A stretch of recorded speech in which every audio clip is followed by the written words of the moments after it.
नमस्कार। रेलवे सुरक्षा बल नियम 1987 के नियम 72 के अंतर्गत दिनांक 5 फरवरी 2023 को आरपीएफ प्रमोशन एग्जाम का आयोजन किया गया, जिसमें निम्नांकित 100 प्रश्न पूछे गए। इन 100 प्रश्नों में से अधिकतम 80 प्रश्नों के ही उत्तर अपेक्षित होते हैं।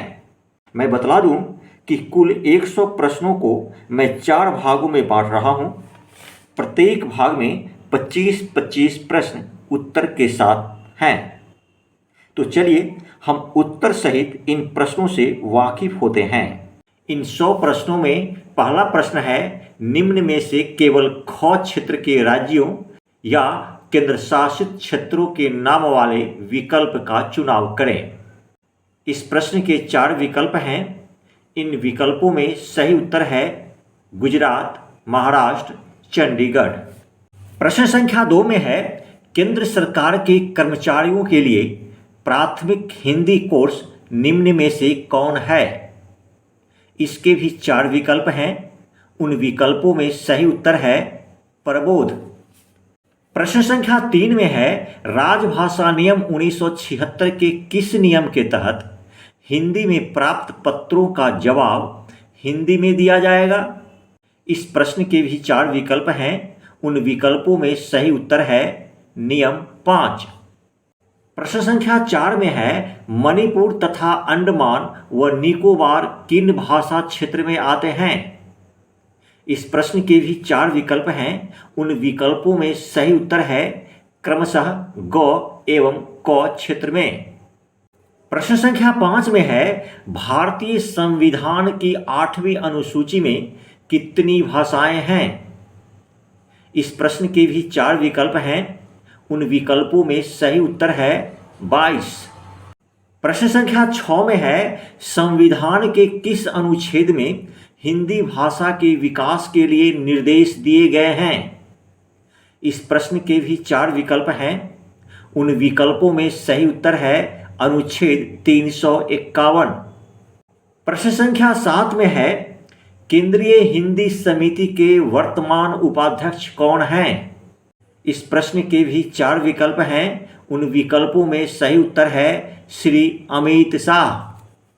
प्रश्न संख्या 8 में है, राजभाषा नियम 1976 किस राज्य पर लागू नहीं है? इस प्रश्न के भी 4 विकल्प हैं। उन विकल्पों में सही उत्तर है तमिलनाडु। प्रश्न संख्या 9 में है, देवनागरी लिपि के भारतीय मानक किस संस्थान द्वारा जारी किए गए? इसके भी 4 विकल्प हैं। उन विकल्पों में सही उत्तर है भारतीय मानक ब्यूरो। प्रश्न संख्या 10 में है, 10 जनवरी को विश्व हिंदी दिवस मनाने की शुरुआत किस वर्ष से हुई? इस प्रश्न के भी 4 विकल्प हैं। उन विकल्पों में सही उत्तर है 2006। प्रश्न संख्या 11 में है, ऋषि ने अपने पैसों में से 1/5वां हिस्सा उदय को दे दिया। यदि ऋषि के पास अब 440 रुपये बचे हैं तो उदय को कितने रुपये मिले? इस प्रश्न के भी 4 विकल्प हैं। उन विकल्पों में सही उत्तर है 110 रुपये। प्रश्न संख्या 12 में है, गैर जमानती अपराध की दशा में जमानत लेने के प्रावधान किसमें उल्लेखित है? इस प्रश्न के भी 4 विकल्प हैं। उन विकल्पों में सही उत्तर है धारा 437 CRPC। प्रश्न संख्या 13 में है, CPR सर्किल का सही क्रम निम्न में से क्या है? इस प्रश्न के भी 4 विकल्प हैं। उन विकल्पों में सही उत्तर है 30 छाती का दबाव, 2 सांस। प्रश्न संख्या 14 में है, निम्न में से किसकी चोरी होने पर RPUP एक्ट के तहत मुकदमा दर्ज किया जाएगा? इस प्रश्न के भी 4 विकल्प हैं। उन विकल्पों में सही उत्तर है स्टेशनों पर अमानती सामान, घर में रखी संपत्ति।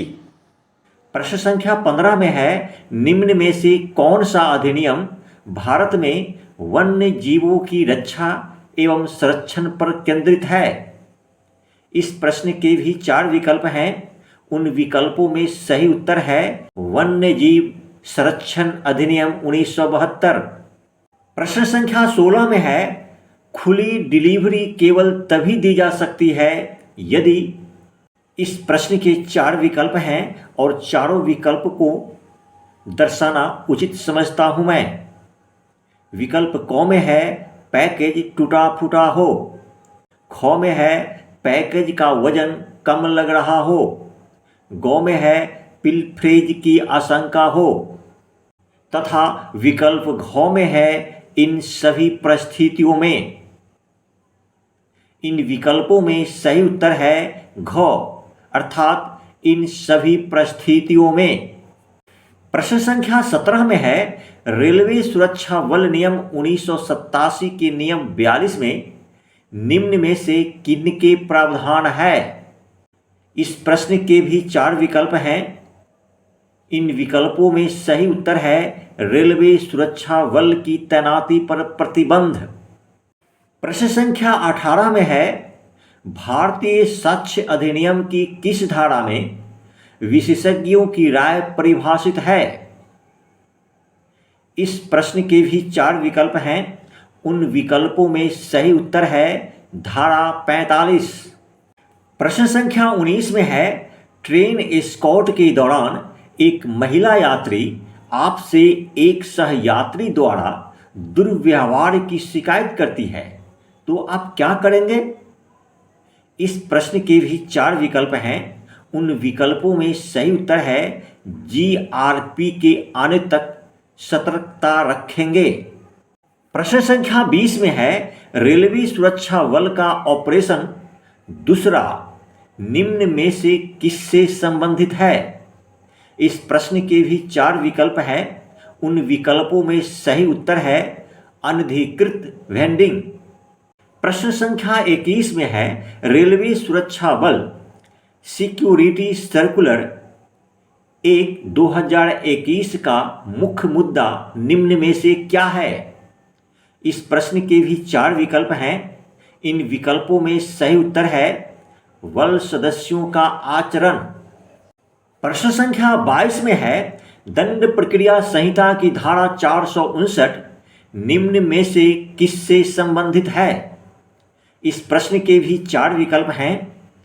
उन विकल्पों में सही उत्तर है विनश्वर संपत्ति की बिक्री।